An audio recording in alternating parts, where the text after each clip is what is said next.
જંબુસર પંથકમાં ગણેશ મહોત્સવનો આજથી રંગેચંગે પ્રારંભ કરાયો। 1893માં લોકમાન્ય તિલક દ્વારા સાર્વજનિક ગણપતિ મહોત્સવનો પ્રારંભ કરાયો હતો। જંબુસર નગર સહિત તાલુકામાં સાર્વજનિક ગણેશ મહોત્સવનો પ્રારંભ ધામધૂમથી કરાયો છે। ત્યારે દરેક મંડળ દ્વારા શુભ મુહૂર્તમાં શ્રીજીની મૂર્તિઓની સ્થાપન કરવામાં આવી હતી। ભાદરવા સુદ ચોથ એટલે ગણેશ ચતુર્થી। આજના દિવસે વિઘ્નહર્તા દેવની ઠેર ઠેર સ્થાપના કરવામાં આવે છે। દુંદાળા દેવની જંબુસર નગરના ભૂત ફળિયામાં 118 વર્ષથી સ્થાપના કરવામાં આવે છે તથા ભાગલીવાડ ગણેશ ફળિયામાં 131 વર્ષથી ગણપતિની સ્થાપના કરાઈ છે। આ સહિત દાજીબાવા ટેકરા, કોટબારણા, રાણા સ્ટ્રીટ, ઢોળાવ ફળિયા, હસ્તી ફળિયા, ઝાંપડા ખડકી, લીલોતરી બજાર, નાળિયા ખડકી, સુથાર ટેકરા, કાવા ભાગોળ, ગણેશ ચોક, પટેલની ધર્મશાળા, બંટી ફળિયા, ગામવાડી, પાતાળગંગા સોસાયટી, મહાદેવનગર સહિત તાલુકાના દરેક ગામોમાં વિઘ્ન વિનાયક દેવની સવારી આવી પહોંચતા ડીજેના તાલે સૌ ભક્તિમાં ઝૂમી ઉઠ્યા હતા।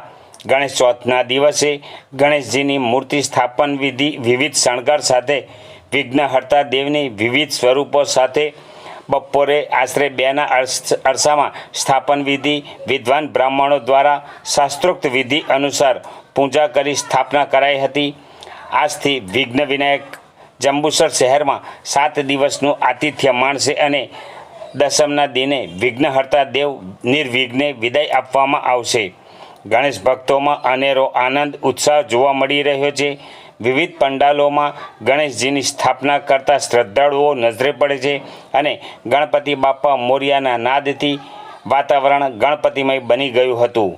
7 દિવસ સુધી શહેરમાં દરેક મહોલ્લા સોસાયટીઓમાં રોશનીનો ઝગમગાટ વિવિધ સુશોભન ગણેશ ભક્તો દ્વારા કરવામાં આવ્યું છે।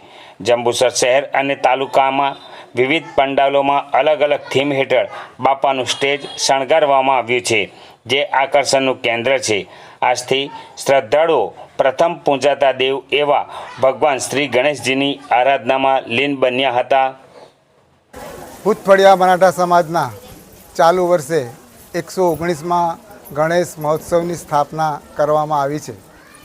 ગણેશ મહોત્સવની સ્થાપના હિન્દુત્વની એકતા અને અખંડિતતાને ધ્યાનમાં રાખીને કરીએ છીએ, એટલે આ પ્રસંગ ઘણો જ હર્ષ, આનંદ, ઉલ્લાસ સાથે ઉજવણી કરવામાં આવે છે અને આ ઉજવણી કરવા માટે અમારા સમાજના અન્યત્ર સ્થળોએ રહેલા જેવા કે અમદાવાદ, વડોદરા, ભરૂચ, સુરત અને બીજા અંકલેશ્વર અને બીજા સ્થળો પર જે અલગ અલગ રહે છે એ લોકો પણ ઘણા ઉત્સાહથી અહીંયા આગળ પોતાનું યોગદાન આપવા માટે અને સહકાર આપવા માટે અહીંયા આગળ આવે જ છે। દિવાળીના પ્રસંગોએ નથી આવતા પણ ગણપતિના પ્રસંગોએ આવે છે, કારણ કે એમના અદમ્ય ઉત્સાહ, અદમ્ય એમનો એક આનંદ અનુભવાય છે અને એટલે જ દૂર દૂર હોવા છતાં પણ આ પ્રસંગના આ દિવસો અહીંયા આગળ આવીને અમારા આ પ્રસંગમાં શોભા વધારે છે અને સહકાર આપીને આ પ્રસંગને સફળ બનાવવામાં મદદ કરે છે।